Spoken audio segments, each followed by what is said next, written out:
આ સમયને માટે પ્રભુનો હું બહુ જ આભાર માનું છું.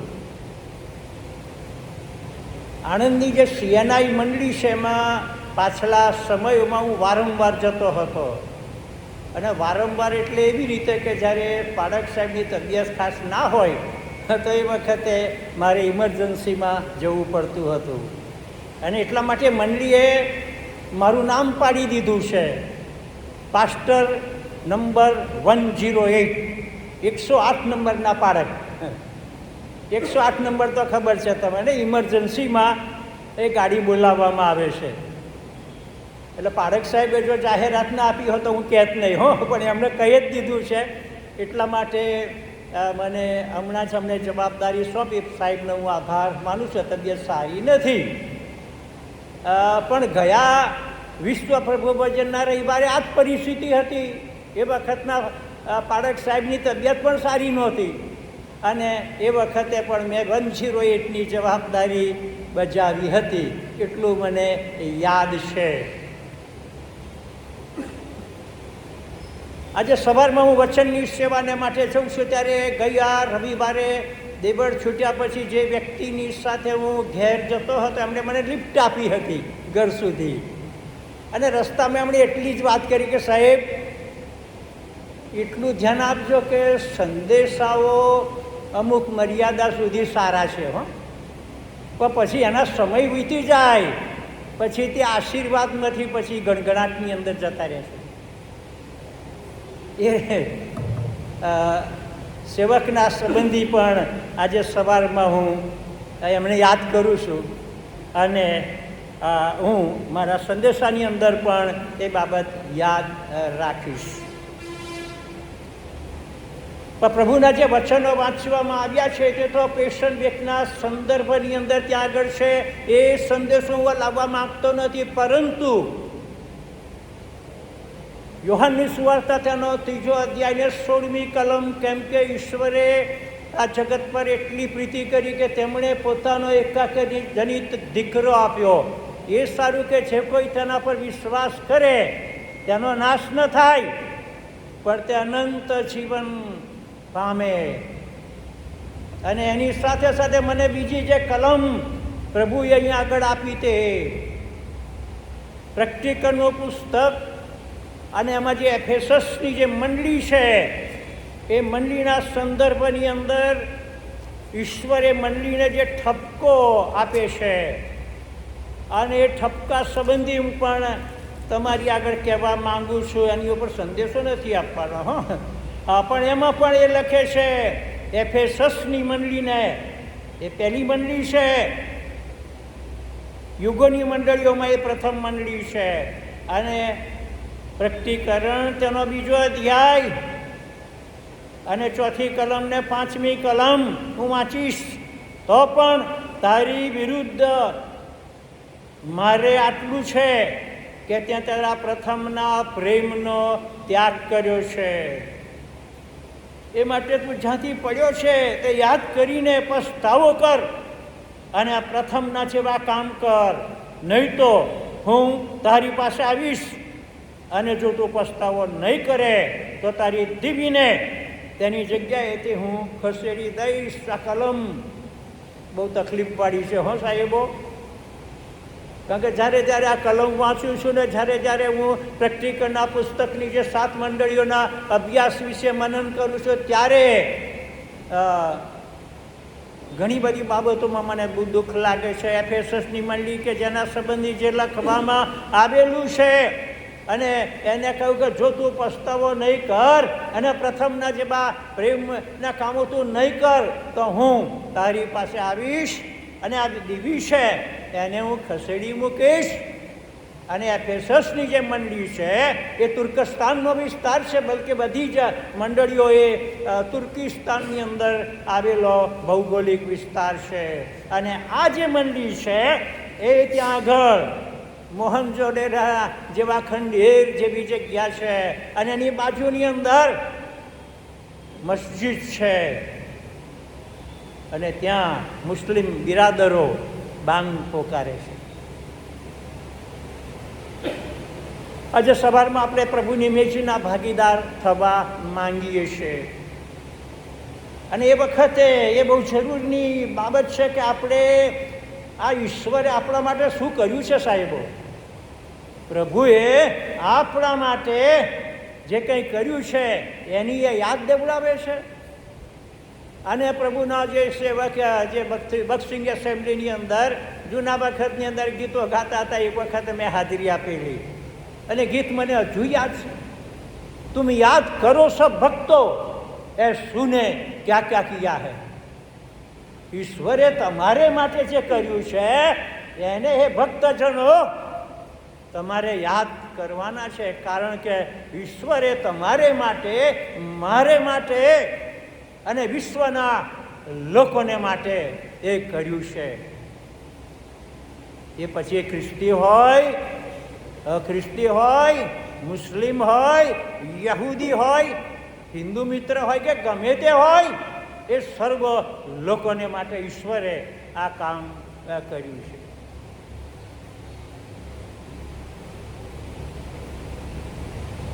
આપણા દેશના ઉપરાષ્ટ્રપતિ ડૉક્ટર રાધાકૃષ્ણન, કે જે વિશ્વના એક મહાન ફિલોસોફર પણ કહી શકાય, અને ભલા શુક્રવારની વહેલી સવારે તેઓ ત્યાં એક પ્રભુ મંદિરની અંદર હતા, પરદેશની અંદર, અને ત્યાં આગળ જે હફસી જે ક્વાયર કહેવાય એ ગીત ગાતું હતું. અને એમના ગીતના શબ્દો આ પ્રકારના હતા અને એ સભાજનોને પ્રશ્ન પૂછતા હતા, are you there, are you there when they crucified my Lord?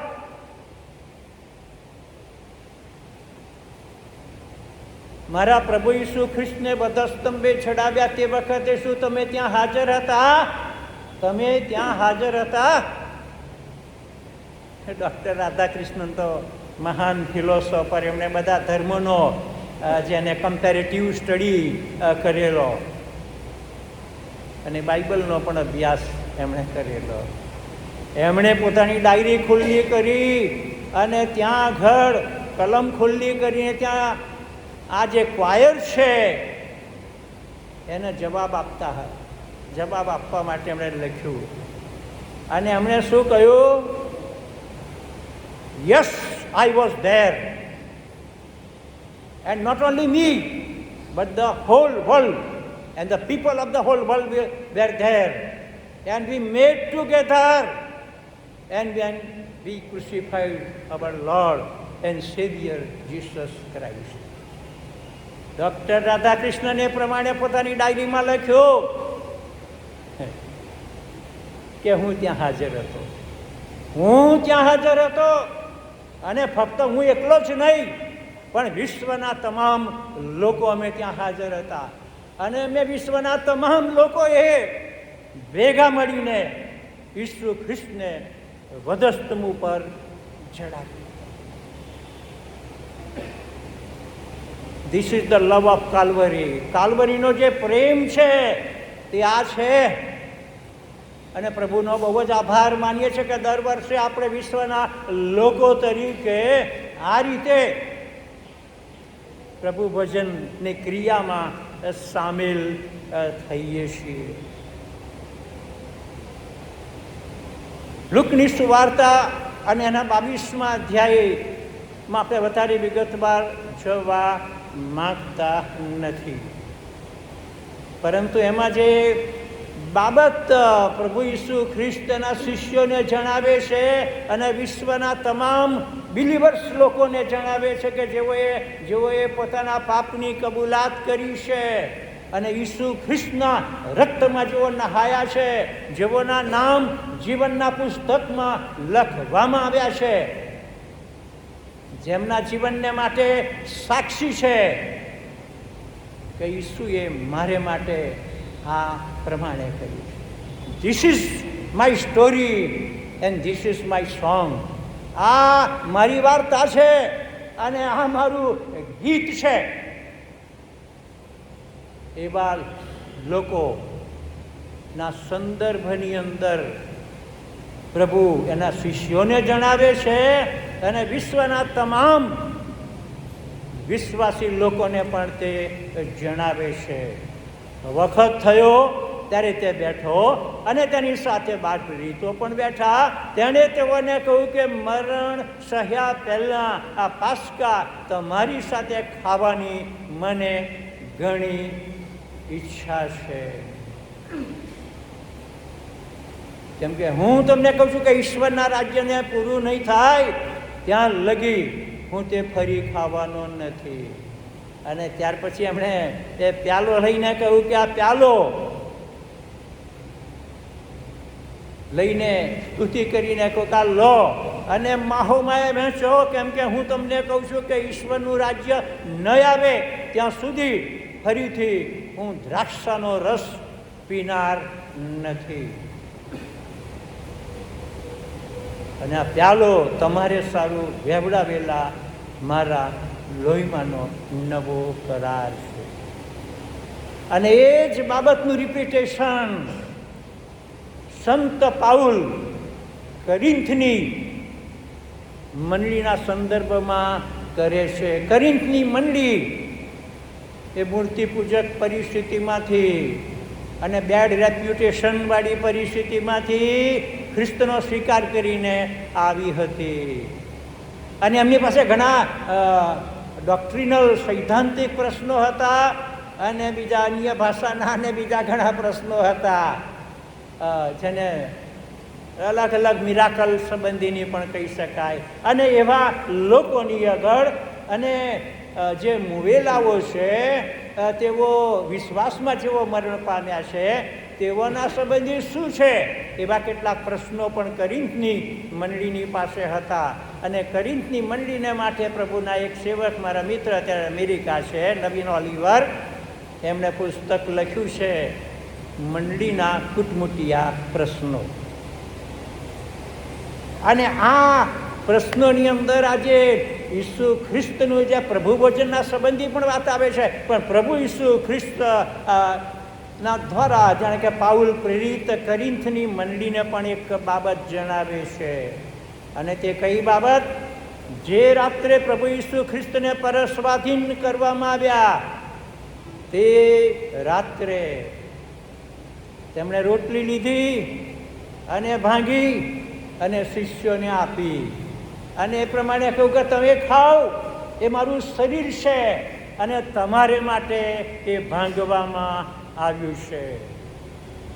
અને એ ક્રિયા પૂરી થઈને પછી પ્રભુ ઈસુ ખ્રિસ્તે પ્યાલો લીધો અને એમણે પ્યાલો ઊંચો કર્યો અને એમણે શિષ્યોને કહ્યું કે આ પ્યાલો એમાંનું જે છે તે તમે પીઓ. આ પ્યાલો મારા રક્તમાંનો નવો કરાર છે. તમે જ્યારે જ્યારે તેમાંનું પીવો છો ત્યારે ત્યારે મારી યાદગીરીને સારું તે કરો. અને એટલા માટે આજે સવારમાં તમારું જે ધ્યાન હું દોરવા માંગુ છું તે એ કે રિમેમ્બર ધ લોર્ડ્સ લવ, ઈશ્વરના પ્રેમને આજે સવારમાં આપણે યાદ કરવાના છે. જોકે બહુ દુઃખની બાબત એ છે કે કોરોના પછી ભલભલાની જે મગજની જે ક્રિયા છે ને એમાં તકલીફો થઈ છે. યાદશક્તિ ઘટી ગઈ છે, નાનો હોય કે મોટો હોય, બાળક હોય કે પછી બાળક હોય, પણ યાદશક્તિ જતી રહી છે. હો કે ઓછી થઈ છે. મારી તો ખરી હો, મારી ખાસી બધી યાદશક્તિમાં તકલીફ થાય છે. હો એટલે ઘણી વખત એકના એક વ્યક્તિનું 10 વખત નામ પૂછું કે ભાઈ તારું નામ શું, તારું નામ શું? તો કે સાહેબ વારંવાર કંઈ પૂછો છો? અને તદ્દન સાચી વાત છે, પણ એના કરતાં વધારે બાબતો આપણે જે ભૂલી જઈએ છીએ એ તો ઈશ્વરનો પ્રેમ છે અને આપણે એને ભૂલી જઈએ છીએ. આપણે પ્રભુ ભોજન વખતે યાદ કરીએ છીએ, પાછા નથી કરતા એવું નહીં. હા, અને આમાં પ્રભુ ભોજન વખતે ખાસ રીતે નહીં જાય. ગયા વખતે સંખ્યા બહુ ઓછી હતી, આજે તો ભરેલી છે. પ્રભુનો આભાર એને માટે માનીએ છીએ. પરંતુ આ ઈશ્વરનો જે પ્રેમ છે કે જે કાલ્વરીની ટેકરી ઉપર તમારે માટે અને મારે માટે વેવડાવેલો છે, જેના માટે સંત પાઉલ મંડળીઓને પત્ર લખતા કહે છે કે ભાઈ જો તો ખરા યોહાનનો પત્રની અંદર પણ એ લખે છે કે જુઓ તો ખરા ઈશ્વરે આપણે માટે કેટલો પ્રેમ કર્યો, એમણે પોતાના પુત્રને મોકલી આપ્યો. અને આ જે પ્રેમ છે એ પ્રેમની વાર્તા છે સાહેબો બાઇબલ, કે જે હમણાં ઊંચું કર્યું ને આપણે બાઇબલ, એ બાઇબલ એ પ્રેમની વાર્તા છે, સ્ટોરી ઓફ લવ. અને જૂના વખતની ઘણી બધી જે સ્ટોરીઓ ખરી ને પ્રેમની, રોમિયો ને જુલિયટ, એ પ્રેમની વાર્તા પતી ગઈ. તાજમહલ ઉપરની એક વાર્તા છે, એ પતવા બેઠી છે અને તાજમહલ હવે ધીમે ધીમે ખરતો જાય છે. અને સિરી અને ફરહાદ, જૂના વખતની વાત નવલકથા, એની અંદર પણ પ્રેમની વાતો આવે છે સાહેબો. પણ અહીંયા આગળ એ વાત નથી. અહીંયા આગળ તો ઈશ્વરના પ્રેમની વાત છે. અને એટલા માટે મને જો કોઈ કહે અને ઓચિંતો સંદેશો આપવાનો કહે તો હું પ્રેમનો સંદેશો આપી દઉં. અને સારામાં સારો સંદેશો હું ગઈ કે આ શુક્રવારની સભાની અંદર લગભગ આ વખતે સાહેબ બહુ મોટી સંખ્યા હતી, બહુ સારી સંખ્યા, લગભગ 15 જણા હતા. અભિનંદન હો જે લોકો આવ્યા હતા એ. પણ એ વખતે મેં શામળાજીની વાત કરી. વાદેશ લુસડિયાથી હું આવતો હતો ને ત્યાં આગળ શામળાજી, ત્યાં આગળ હું રોકાયો અને ત્યાંની એક નાનકડી હોટલની અંદર ગયો, ચા પાણી માટે ગયો. અડધો કલાક વાર હતી નડિયાદની બસને. અને એ વખતે એક હિન્દુ જુવાન મિત્ર મારી પાસે આવ્યો, એની સાથે વાર્તાલાપ થયો અને એને પ્રભુના પ્રેમની વાત સાંભળવાની ઈચ્છા થઈ અને મેં એની સાથે વાત કરી. બાજુમાં બીજો એક છોકરો હતો, એ કહે છે સાહેબ હું પણ તમારી સાથે જોડાઈ શકું? મેં તારું નામ શું થાય? કે મારું નામ મોહમ્મદ. તમે કહો આનું નામ કૃષ્ણ છે ને તારું નામ મોહમ્મદ, તો તમે આવી જાઓ 2 જણા. એક બાજુ ક્રિશ્ચિયન પાડક અને બીજી બાજુ એક મોહમ્મદ અને તેના આગળ આપણે કૃષ્ણ. આ 3 જણા ભેગા મળ્યા, પ્રભુના પ્રેમની વાત કરી અને દળ આંસુઓ સાથે મેં તે જગ્યાની વિદાય લીધી. કંઈ નહીં, શામળાજી કે પ્રભુ શામળાજીની અંદર કામ થાય તો સારું. અહીં તો એ કંઈ દેવળ નથી, ત્યાં જૂનું લીસોડિયા તો છે પણ અહીં નથી. અને પરમ દિવસે શુક્રવારના દિવસે હું દેવળમાં પ્રાર્થનાને માટે આવું એ પહેલાં એક મિશનરી આવ્યા, કાલસિંગ કરીને, IMSના મિશનરી, લીમખેડાના. અને એમની સાથે અમારી જમણની વ્યવસ્થા પણ અમે તાત્કાલિક કરી. અમારા થોડાક ખોરાકમાંથી એમને પીરસ્યું અને એમને મેં પછી સ્ટેશન ઉપર વિદાય આપી. પણ કાલસિંગ એણે મને જે વાત કરીને તમને કહેવાની ઈચ્છા થાય છે તે એ કે સાહેબ હું શામળાજીની અંદર અને બીજા વિસ્તારોમાં મિશનરી તરીકે કામ કરું. અને શામળાજીની બાજુમાં 150 અન્ય ધર્મી કુટુંબો પ્રભુની પાસે આવ્યા છે. આવતા મહિને હું શામળાજી જવાનો છું અને જો કોઈને મારી સાથે આવવાની ઈચ્છા હોય તો હું એમને વેલકમ પણ કરીશ. ઈશ્વરનું કામ કરે છે. ઈશ્વર આપણી પ્રાર્થના સાંભળે છે, કારણ કે ઈશ્વરનો જે પ્રેમ છે તે ઉપરથી વહેતો થયો છે. એ ઉપરની બાજુએથી નીચે જાય છે અને છેક નીચે બનીને એફેસીયોના પત્રમાં લખ્યું છે અને ફિલિપીઓના પત્રના બીજા અધ્યાયમાં લખ્યું છે તે પ્રમાણે એ વહેતો જાય છે.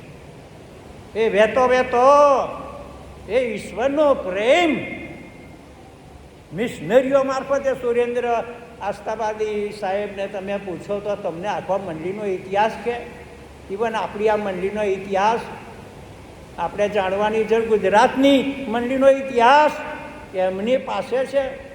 ક્યારેક ખ્રિસ્તી બંધુને ગુજરાતી ક્રિશ્ચનમાં ઝલક મારે છે, પણ એ ઇતિહાસ શું છે? હિસ્ટોરી. અંગ્રેજીમાં ઇતિહાસને માત્ર હિસ્ટોરી એટલે ઈશ્વરની વાર્તા. અને ઈશ્વરની વાર્તા તે આકાશમાંથી નીચે ઉતરી આવી છે.